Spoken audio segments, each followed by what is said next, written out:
नमस्कार, स्वागत है आप सभी का आपके अपने ऑनलाइन इंस्टीट्यूट निशांत ज्ञान के यूट्यूब प्लेटफॉर्म पर। मैं नितिन उपाध्याय आप सभी का स्वागत करता हूं, अभिनंदन करता हूं आज के अपने इस वीडियो पर। डीएलएड करने वाले समस्त सभी छात्र छात्राओं के उनके भविष्य की शुभकामनाओं के साथ आज हम जो है आपके सामने सिलेबस डिस्कशन कर रहे हैं। मित्रों, आप सभी के मन में ज़्यादा से ज़्यादा इस विचार को लेकर के विचार आ रहा था कि आप डीएलएड करने वाले हैं और डीएलएड के क्षेत्र में कदम बढ़ा चुके हैं। देखिएगा, मैंने एक वीडियो बनाया था बीएड वर्सेस डीएलएड पर, आपको क्या करना उचित रहेगा। तो वहाँ पर ज़्यादातर लोगों का कमेंट आया कि जो भी आपको करना है वो पहले से ही मन बना चुके हैं। हालांकि मैंने केवल क्लियर करने का प्रयास किया है आपको करना क्या चाहिए। परिस्थितियाँ और विकल्प आपके सामने ढेरों हो सकते हैं, लेकिन बनने के लिए जो भी आप ठान लीजिए वही कर लीजिए। वर्तमान के समय में दोनों बेस्ट है, हम किसी को भी छोटा या बड़ा नहीं कहेंगे।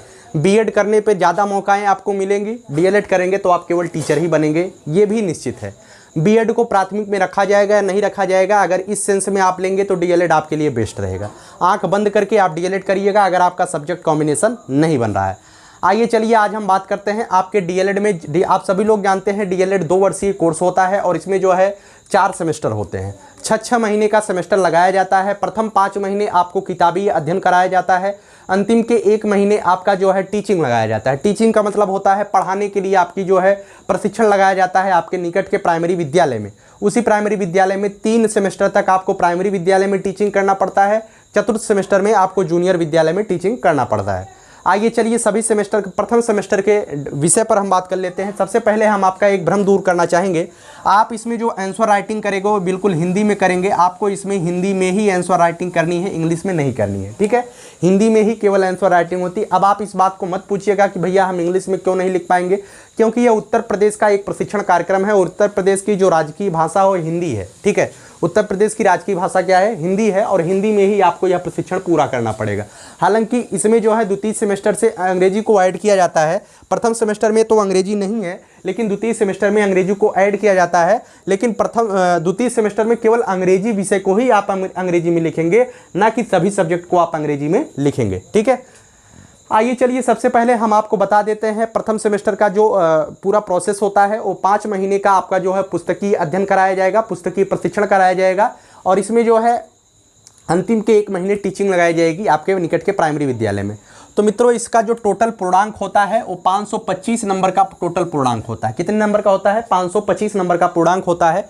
इसके जो प्रैक्टिकल मार्क होते हैं वो 250 नंबर के प्रैक्टिकल मार्क होते हैं। कितने नंबर के? 250 नंबर के प्रैक्टिकल मार्क होते हैं। और आपकी जो लिखित परीक्षा होती है मित्रों, 275 नंबर की एक लिखित परीक्षा होती है। इसी से आप अंदाजा लगा सकते हैं कि 250 नंबर आपको फ्री में मिल जाएंगे प्रैक्टिकल करके, ठीक है। 250 नंबर आपको फ्री में मिलने वाले हैं। और ये जो लिखित परीक्षा है 275 में, इसमें से आपको मेहनत करके नंबर लेना है। इसी वजह से बीएड की अपेक्षा डीएलएड में जो आपका मेरिट रहता है वो मेरिट बहुत ज़्यादा जाता है, यही वजह है।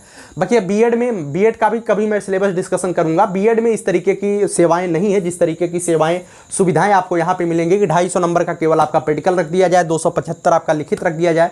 तो ऑब्वियस सी बात है कि यहाँ पे जो है जो मार्किंग सिस्टम है वो मार्किंग सिस्टम काफ़ी बेहतर होता है। थोड़ा सा भी मेहनत करने वाले बच्चे 91-92% लेके आते हैं, ठीक है। चलिए इसके सिलेबस पर डिस्कशन हम कर लेते हैं। मित्रों, इसमें जो पहला सिलेबस आपका लिखा गया है, इसमें लिखा गया है बाल विकास। ये जो बाल विकास होता है मित्रों, ये बाल विकास जो है 50 अंक का होता है। अब बाल विकास और यहाँ पर दूसरे नंबर पर मैंने लिखा है शिक्षण अधिगम सिद्धांत, यह भी 50 अंक का होता है। अब इन दोनों सब्जेक्ट को आप पहली बार सुन रहे हैं, बाल विकास और शिक्षण अधिगम सिद्धांत। मित्रों, आप सभी को मैं बताना चाहता हूं कि आप सभी लोग जब डीएलएड करने के बाद प्राइमरी शिक्षक भर्ती के लिए टीईटी देंगे या जूनियर टीईटी देंगे, तो उसमें जो है ये महत्वपूर्ण रोल अदा करने वाला है बाल विकास और शिक्षण अधिगम सिद्धांत। मैं आपको बताता हूं ये होता क्या है। यह होता ये है कि आपको प्रशिक्षण के दरमियान बच्चों से किस तरीके से इंटरेक्ट करेंगे आप, बच्चों से किस तरीके से आपका व्यवहार होगा, वही आपके इस बाल विकास और शिक्षण अधिगम दोनों सिद्धांतों में, मतलब दोनों सिलेबस में यही आपको पढ़ाया जाएगा। बाल विकास में बच्चे के विकास के बारे में बताया जाएगा, शिक्षण अधिगम सिद्धांत में आपको सिखाया जाएगा कि आपको किस तरीके से बच्चे के अंदर अपनी शिक्षा को मतलब कि लर्न कराना है, बच्चों को किस तरीके से सिखाना है, वो शिक्षण अधिगम सिद्धांत होता है। मैं आपको यही एक चीज़ एक मायने में आपको बता दूं, इसी सब्जेक्ट को हम आसानी से मनोविज्ञान कह देते हैं। क्या कह देते हैं? मनोविज्ञान। इसी सब्जेक्ट को हम कह देते हैं पेडोगॉजी। क्या कह देते हैं? पेडोगॉजी कह देते हैं, ठीक है। शिक्षण अधिगम और बाल विकास से 50-50 अंक का आएगा। उसके बाद विज्ञान की बात करें तो विज्ञान जो है 25 अंक का आएगा।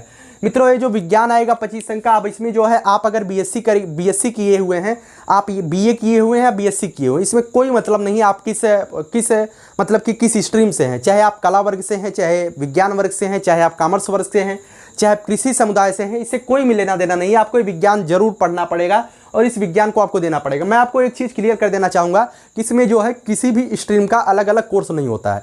ऐसे अगर बीएड के तर्ज पे बात करें तो बीएड के कला वर्ग के जो लोग होते हैं उनका अलग सब्जेक्ट होता है, विज्ञान वर्ग के जो लोग होते हैं उनका अलग सब्जेक्ट होता है, लेकिन यहाँ पे सबका सेम होगा। ठीक है, सबका सेम होगा। तो विज्ञान कला वर्ग वालों को भी विज्ञान देना पड़ेगा। इसमें जो विज्ञान आएगा मित्रों 25 अंक का विज्ञान आएगा, बिल्कुल नॉर्मल विज्ञान होता है। अब ये नहीं है कि आप बीएससी किए हुए तो आपसे जो है मतलब कि बीएससी किए हुए हैं तो आपको बर्नौली का प्रमेय इसमें सिद्ध कराया जाएगा, बिल्कुल नहीं। केवल विज्ञान में पूछा जाएगा कि विज्ञान में आपसे पूछा जा सकता है कि शक्ति का मात्रक क्या होता है। इसी तरीके के आपको क्वेश्चन देखने को मिलेंगे, बिल्कुल बच्चों जैसा क्वेश्चन होता है। आपको कभी आगे आप सभी लोग जानते हैं कि हम कुछ अलग करने का विचार रखते हैं, कुछ अलग करने का आपके लिए कुछ अलग करना चाहते हैं, तो हम आगे आपको बताएंगे किस तरीके का विज्ञान होता है। 25 में से आप 24 नंबर 22 नंबर किस तरीके से पा जाएंगे और आसानी से पा जाएंगे। ये विज्ञान नहीं है बल्कि सामान्य के बाद हम प्रारंभिक भी लिख सकते हैं, सामान्य प्रारंभिक विज्ञान। ठीक है, सामान्य और प्रारंभिक विज्ञान आपको देखने को मिलेगा। बिल्कुल आसान होता है, हलवा होता है कि अगर आप थोड़ा सा भी पढ़ने में इंटरेस्ट रखते हैं तो आसानी से पास कर जाएंगे।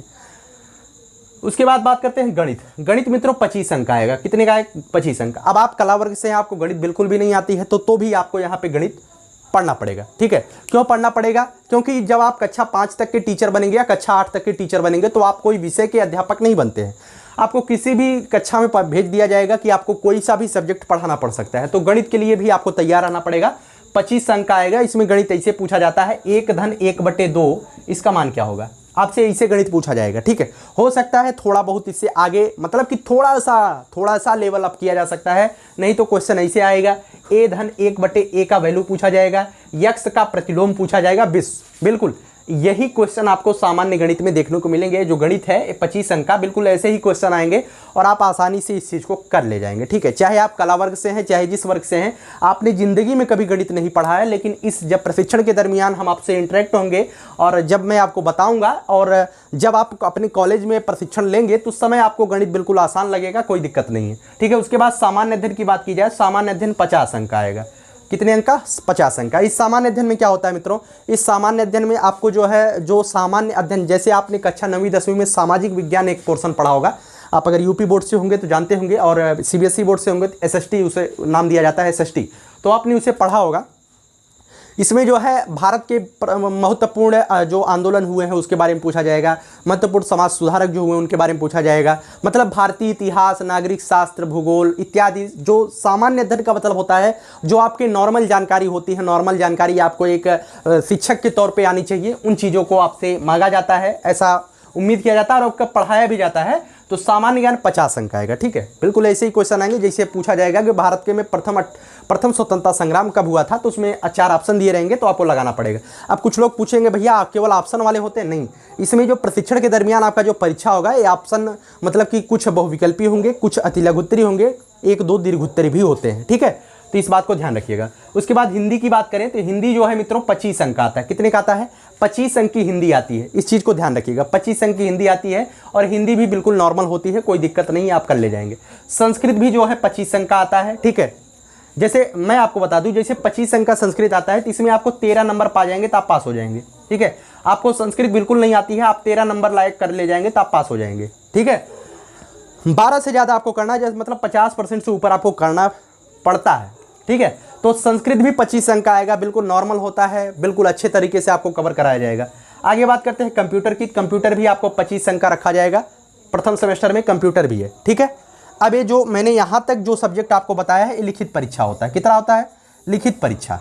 ठीक है, ये आपको लिखित परीक्षा देना है। बाल विकास और शिक्षण अधिगम मेन पॉइंट रहेगा जिसमें आपको मेहनत करनी है, अच्छे से मेहनत करनी है। मैं आपको एक चीज़ क्लियर कर देना चाहूँगा, चाहे आप बीएड करिए या डीएलएड करिए, अगर आप अपने प्रशिक्षण के दरमियान ईमानदारी से मेहनत करते हैं, प्रशिक्षण के दरमियान ईमानदारी से अपने लक्ष्य को टारगेट करते हैं, आपका अंतिम उद्देश्य अगर शिक्षक बनना है उसे आप पूरा करना चाहते हैं तो प्रशिक्षण के दरमियान ईमानदारी बरतिएगा, नहीं तो 2 साल आपका इतने अच्छे से कट जाएगा मौज मस्ती से, आपको पता नहीं चलेगा और पहली बार टीईटी में आप फेल हो जाएंगे। इस बात को गारंटी दे सकते हैं, पहली बार टीईटी में आप फेल हो जाएंगे अगर मौज मस्ती से 2 साल काट देंगे। ठीक है। तो ईमानदारी आपकी कहीं नहीं जाएंगी, ईमानदारी जो आप दिखाएंगे वो आपके सामने आपके टीईटी के परिणाम के रूप में आपके सामने देखने को मिलेगा। और बिना टीईटी के तो आप मास्टर बनने का सपना ही छोड़ सकते हैं, बिना टीईटी के तो आप कुछ ही नहीं कर पाएंगे, ठीक है। तो डीएलएड करना आपका लक्ष्य नहीं होना चाहिए, आपका लक्ष्य होना चाहिए मुझे मास्टर बनना है। तो डीएलएड के साथ साथ अगर आप डीएलएड के कोर्स को ईमानदारी से पढ़ेंगे तो आप कहीं ना कहीं उस टीईटी के सुपरटेट के लेवल को मजबूत करते रहेंगे। यहाँ तक आपकी लिखित परीक्षा होती है। उसके बाद जो आपका 50 अंक का यहाँ पे दिया गया है शारीरिक शिक्षा, ठीक है मित्रों। जब आप कक्षा 11-12 में रहे होंगे तब भी आपका एग्जाम होता था शारीरिक परीक्षा का, ठीक है। शारीरिक परीक्षा का तब भी एग्जाम होता था। ये जो है नो एग्जाम, इसका एग्जाम नहीं होता है। इसमें जो है आपको मतलब कि आपके टीचरों के द्वारा, आपकी संस्था के द्वारा आपको नंबर प्रदान किए जाते हैं। 50 अंक का होता है, आसानी से आपको नंबर मिल जाएगा। और जो प्राइवेट कॉलेज होते हैं इसी के नाम पे सुविधा शुल्क लेते हैं। मैं अच्छे लैंग्वेज का प्रयोग कर रहा हूं। जो प्राइवेट कॉलेज वाले होते हैं इसी के नाम पे सुविधा शुल्क लेते हैं, तो उसके लिए भी आप तैयार रहिएगा। ज़्यादा नहीं लेते हैं लेकिन कुछ जरूर लेते हैं इसके नाम पे, ठीक। शारीरिक शिक्षा 50 अंक का नो एग्जाम, इस प्रैक्टिकल मार्क मिलेगा। उसके बाद आगे बात करते हैं, 2 प्रकार के प्रैक्टिकल इसमें जोड़े गए हैं, एक बाह्य प्रशिक्षण है, एक आंतरिक परीक्षण है, ठीक है। आंतरिक का मतलब क्या है? आंतरिक का मतलब यह है कि आपको लेसन प्लान बनाना पड़ेगा। तमाम प्रकार की फाइलें होती हैं जो आपको वाइबा भी होता है, तमाम प्रकार की फाइलें होती हैं जो आपसे देखा जाता है कि आपने किस तरीके से पढ़ाई कर रहे हैं। आपने कक्षा 9वीं 10वीं में प्रोजेक्ट कार्य किया होगा, उसी तरीके से ये भी होता है। 100 अंक का आसानी से आप कर ले जाएंगे। और ये विद्यालय की तरफ से आपको दिया जाता है, विद्यालय की तरफ से 100 अंक दिया जाता है। इसमें कोई समस्या नहीं होने वाली है, ठीक है, आपको मिल जाता है। ये जो बाह्य प्रशिक्षण लिखा गया है इसका क्या मतलब होता है? बाह्य प्रशिक्षण का मतलब ये होता है जब आपकी इंटर्नशिप लगती है। इंटर्नशिप का मतलब क्या होता है? जब आपका प्रशिक्षण लगता है बाहर पढ़ाने के लिए, जब आपकी ड्यूटी लगती है। ये 100 अंक का होता है। ये 100 अंक आपको कहाँ पे मिलेगा? जिस प्राइमरी विद्यालय में आप पढ़ाने के लिए जाएंगे, जिस प्राइमरी विद्यालय। अब ऐसा नहीं है कि आप जो है मतलब कि आप अपने गांव में मतलब कि प्रशिक्षण जहाँ पे प्रशिक्षण कर रहे हैं उसके निकट ही विद्यालय आप ले लेंगे, ठीक है, कोई दिक्कत नहीं होती है, आपका प्रशिक्षण वहीं पे लग जाएगा। अब ऐसा नहीं है कि आप सुल्तानपुर में प्रशिक्षण कर रहे हैं, आपका जो मतलब कि प्रशिक्षण का मतलब कि बाहर के इंटर्नशिप लगा वो सिद्धार्थनगर सीतापुर में लग गया, ऐसा नहीं होता है, बगल में ही लगेगा। तो आप आसानी से वो वहाँ के जो प्रिंसिपल होते हैं, वहाँ के जो शिक्षक होते हैं वो आपको 100 नंबर देते हैं, ठीक है। तो वहाँ भी आपको 100 नंबर वहाँ से मिल जाएगा। 100 नंबर आंतरिक प्रशिक्षण, आंतरिक जो प्रशिक्षण में आपको प्रैक्टिकल मार्क मिलेगा 100 नंबर का।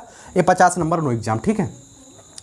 तो उम्मीद करता हूँ सारी चीज़ें आपको समझ में आई होंगी। आप बार बार मत कमेंट करिएगा कि भैया प्रथम सेमेस्टर का कैसे होता है, मतलब सिलेबस आपने देख लिया, इसी के आधार पे चारों सेमेस्टर के सिलेबस होते हैं। मैंने एक खाका दिखाया है कि आप लोग हतोत्साहित ना होइएगा कि अगर मैं पढ़ने में कमज़ोर हूँ तो मैं डीएलएड नहीं कर सकता हूँ। आसानी से, बिल्कुल इत्मीनान से, अच्छे से आप कर सकते हैं, कोई समस्या नहीं है। अगर आप पढ़ते रहेंगे तो आगे बढ़ते रहेंगे, ठीक है। तो कुछ चीज़ें जैसे लोग कहेंगे आपको जो है मतलब कि आप प्राइमरी में एलिजिबल केवल हैं, डीएलएड मतलब कि जूनियर में नहीं है क्या? ज़्यादातर लोगों का यही कमेंट रहता है। तो मैं आपको एक चीज़ क्लियर कर देना चाहूँगा, प्राइमरी से लेकर के जूनियर 1 to 8 आप टीचर बनने योग्य हैं, योग्य थे और योग्य रहेंगे। आपको कभी कोई बाहर नहीं करेगा, इस बात की गारंटी है, ठीक है। अगर कोई प्रशिक्षण आज चल रहा है तो वह प्रशिक्षण भले ही कल समाप्त कर दिया जाए। मैं मानता हूं 2022 में यह प्रशिक्षण भले ही समाप्त कर दिया जाए, ऐसा होगा नहीं, लेकिन अगर हो जाए 2022 में डीएलएड के प्रशिक्षण को समाप्त कर दिया जाए, क्या आप सोच सकते हैं कि आपका प्रशिक्षण की जो वैल्यू है वो रद्द हो जाएगी? कभी नहीं, आपकी वैल्यू कभी नहीं रद्द होगी, प्रशिक्षण भले रद्द हो जाए, ठीक है। तो उम्मीद करता हूँ सभी चीज़ें आपको समझ में आई हैं। जो सीबीएसई बोर्ड के छात्र हैं उन्हें भी हिंदी में ही आंसर राइटिंग करनी है, इस बात को ध्यान रखिएगा। और जो काउंसलिंग के बारे में लगातार आप पूछ रहे हैं, काउंसलिंग इसकी जो है सितंबर के लास्ट से शुरू हो सकती है, ठीक है। सितंबर के लास्ट, अक्टूबर के प्रथम सप्ताह से इसकी काउंसलिंग शुरू होगी। सारी चीज़ें लेट हो चुकी हैं, ठीक है। बीएड भी लेट हो चुका है, इसी तरीके से डीएलएड भी लेट हो रहा है, ठीक है। तो उम्मीद करता हूँ वीडियो पसंद आई है। तो वीडियो अगर पसंद आई है तो बार बार मैं नहीं कहता हूँ, मुझे इस बात की बहुत ज़्यादा तकलीफ होती है कि देखने वालों की संख्या बहुत ज़्यादा होती है। हर एक वीडियो को 10,000, 12,000, 15,000 लोग देखते हैं, लेकिन जो लाइक करने वाली संख्या होती है ज़्यादा से ज़्यादा 400, 500, 600, ठीक है। कम से कम 1000 लाइक तो आप लोग पहुँचाइए, टारगेट आप पूरा करिए, ठीक है। कम से कम अगर आप वीडियो देखते हैं तो अगर आप दिल से चाहते हैं कि यह चैनल या परिवार आपका ग्रो करे तो आप लाइक जरूर किया करिए। लाइक से होता क्या है, आप यूपी डीएलएड अगर आप अपने यूट्यूब पर सर्च करेंगे तो यूपी डीएलएड पे आपका जो परिवार है इसका वीडियो ऊपर आएगा। बस लाइक से कोई रेवेन्यू मुझे नहीं मिलता है, रेवेन्यू तो जो ऐड चलता है उससे मिलता है, ठीक है। तो ऐड को अगर आपके सामने ऐड आता है, आप चाहते हैं कि आपका जो परिवार है वो आगे बढ़े, तो ऐड को स्किप मत करिएगा, ऐड को पूरा देख लीजिए। लेकिन अगर आपको थोड़ी सी भी समस्या होती है ऐड देखने में तो आप बिल्कुल स्किप कर दीजिएगा, ठीक है। बिल्कुल आप स्किप कर दीजिएगा, मुझे उससे कोई समस्या नहीं है, लेकिन लाइक जरूर करिएगा, ठीक है। और चैनल पे पहली बार आते हैं सब्सक्राइब करिए जिससे संख्या बल अधिक हो। बहुत बहुत धन्यवाद।